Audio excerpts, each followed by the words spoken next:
Hello friends and welcome to our channel Part 2 Glory. Today we are going to learn English Bal Bharti Standard 7th first poem Past, Present and Future. The poet of this poem is Emily Bront. तर friends आपल्या या चॅनलवर मी तुम्हाला explain करणार आहे तुमचे English lessons in Marathi.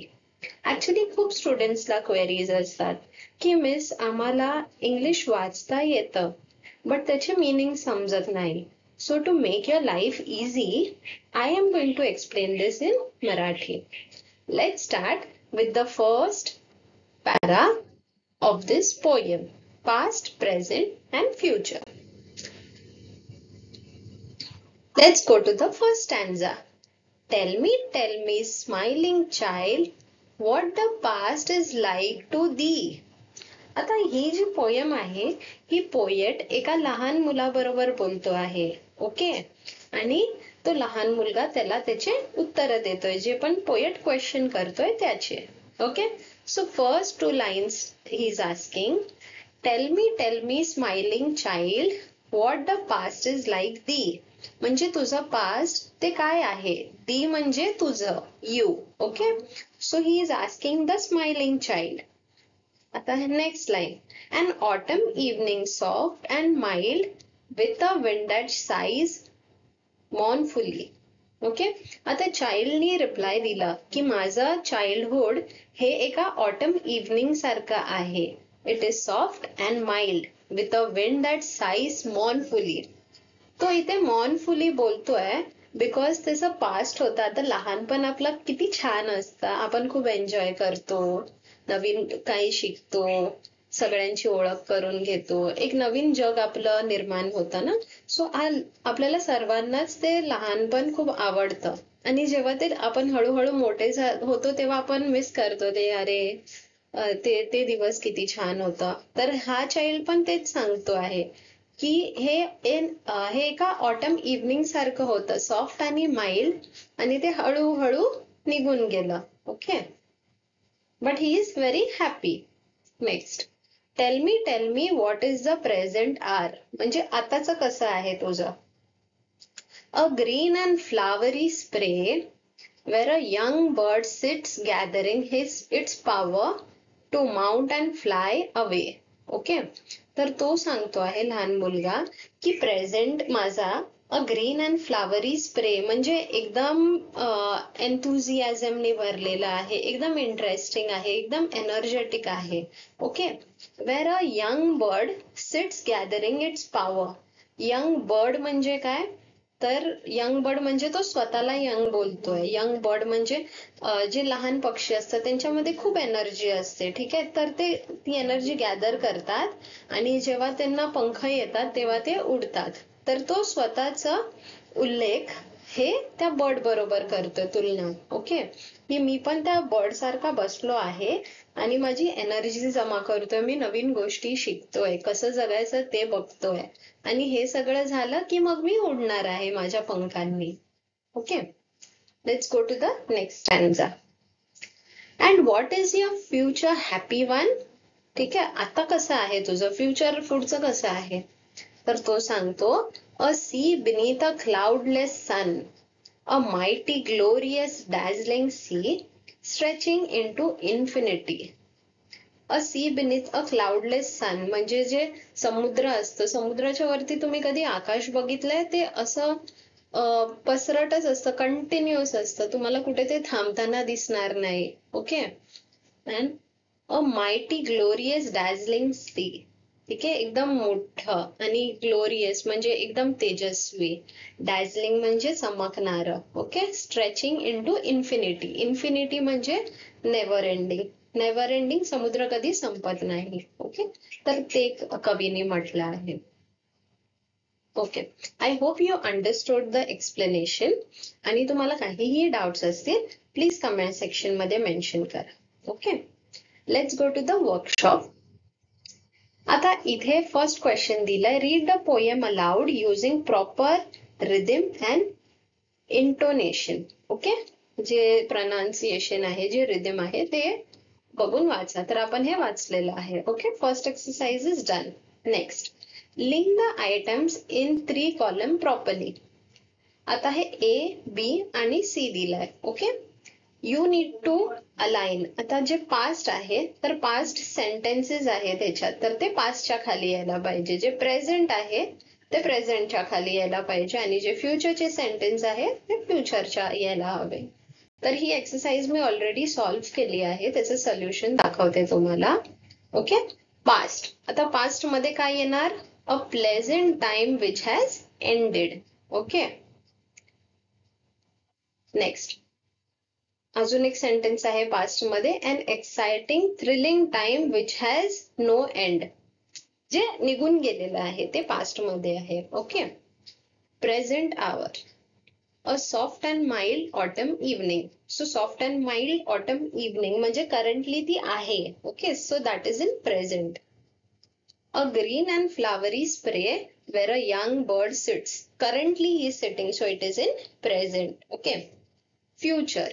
हे तुम्ही पोयमच्या रेफरन्सनी पण घेऊ शकतात, कारण पोयम मध्ये पण 3 पॅरा आहे, past, present and future. Okay, the future, a sea beneath a cloudless sun. So that is in future. A time full of life in which you gather strength. This is also a imagination, की आपण विचार करतोय की तेव्हा ते तसं असणार, की माझ्याकडे एवढी स्ट्रेंथ असणार, फुल ऑफ लाईफ असणार मी. So that will come in future. Okay, next question number 3. Find the meaning of the following words. 4 words दिले आहे, दी, mournfully, spray and mighty. Let's see what are the meanings. Okay, the is what? You. Okay, old usage. mournfully is sadly. मी तुम्हाला सांगितलं explanation मध्ये. तर friends, मी तुम्हाला advice करेन की तुम्ही जेव्हा हा व्हिडिओ बघताय तेव्हा तुमचं टेक्स्टबुक आणि एक पेन्सिल घेऊन बसा, आणि जेव्हा मी हे आन्सर्स सांगते तेव्हा तुम्ही जॉट डाऊन करा, ते नोट डाऊन करा तिकडे. मग जेव्हा तुम्ही नेक्स्ट टाइम वाचाल तेव्हा तुमचं ऑटोमॅटिकली रिवाइज होणार. Okay, next spray. Spray is what? A flowering branch. मग एखाद्या फांदीवरती पूर्ण फुलांनी भरलेली असते त्याला काय बोलतात? Spray. Might. Might is what? Physical strength. Next question. Write the adjective that I use to describe the following. Evening, spray and sea. Now adjective is what? जे नाउनला अजून डिस्क्राइब करतं, त्याच्यात काहीतरी एक फिलिंग, काहीतरी एक सेन्स देतं. I'll explain you. ठीक आहे, आता इव्हनिंग. इव्हनिंग कशी होती? Soft and mild. So it gives a detail about the evening. Evening is just a noun. Okay, तर हे सॉफ्ट आणि माइल्ड म्हणजे आपल्याला समजलं की हा इव्हनिंग कशी होती, तर soft and mild. Okay, spray. Spray, how it was spray? Green and flowery. Okay, sea. आता सी बद्दल इथे दिलंय. सी कशी होती, तर माइटी, ग्लोरियस अँड डाझलिंग. तर तुम्हाला पोयम मधूनच हे शब्द शोधायचे आहेत, and you can write it down because all these words are there in the poem itself. Okay, let's go to question number 5. Write one line about each of the following with the help of the poem. Okay, wind in the autumn evening, young bird on the spray and the sea. आता आपल्याला एक line लिहायची आहे या खालच्या शब्दांवरती. Wind in the autumn evening. Wind in the autumn evening, what does it express? It's sighs expressing sadness.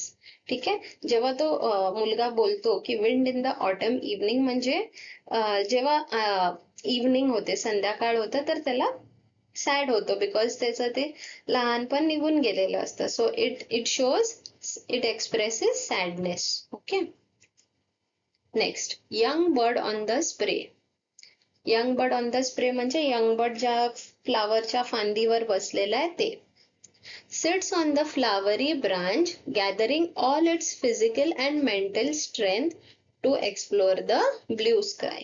Okay, म्हणजे ते पक्षी तयार होत असतात. त्याचं फिजिकल म्हणजे आपली ताकद, आणि मेंटल म्हणजे आपल्या डोक्याची बुद्धी. ठीक आहे, to explore the blue sky. Blue sky म्हणजे आपली life. Okay, next the sea. How is the sea? Vast is the sea beneath the cloudless sun, and it stretches endlessly. It displays might, glorious and dazzling beauty. Okay. तर हे 3 answers आहेत जे ह्या लाईनला describe करतात. 6th one, language study. Now friends, this is figure of speech. तर these are two figure of speech, simile आणि metaphor. तर मी ह्या figure of speech already video upload केलेला आहे इन डिटेल विथ एक्झाम्पल. तर तुम्ही तिकडे जाऊन आरामात बघू शकता आणि शिकू शकता इन डिटेल आणि with best explanation. Okay. So you can read this. A simile is an imaginative comparison of two different things which have something in common. म्हणजे दोघांचं comparison केलंय दोन्ही शब्दांचं. Okay.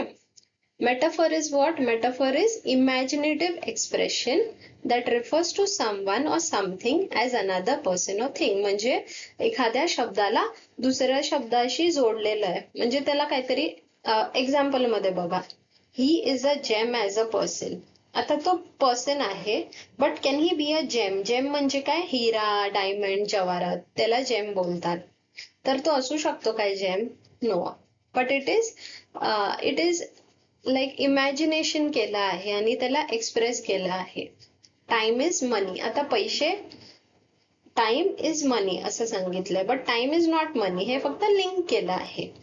Books are our friend. आता books आपले मित्र आहेत असं आपण म्हणतो. तर खरंच मित्र आहेत काय? ते आपल्या बरोबर फिरतात काय खांद्यात खांदा घालून? नाही. दिस इज इमॅजिनेशन. तर ते मेटाफर आहे. तुम्हाला मी खूप चांगलं एक्सप्लेन केलंय व्हिडिओमध्ये, तर तुम्ही नक्की जाऊन तो व्हिडिओ बघा. Okay. So this is the end of our poem and thank you friends for being till here. For more videos, please subscribe to our channel. Thank you. Bye. All the best.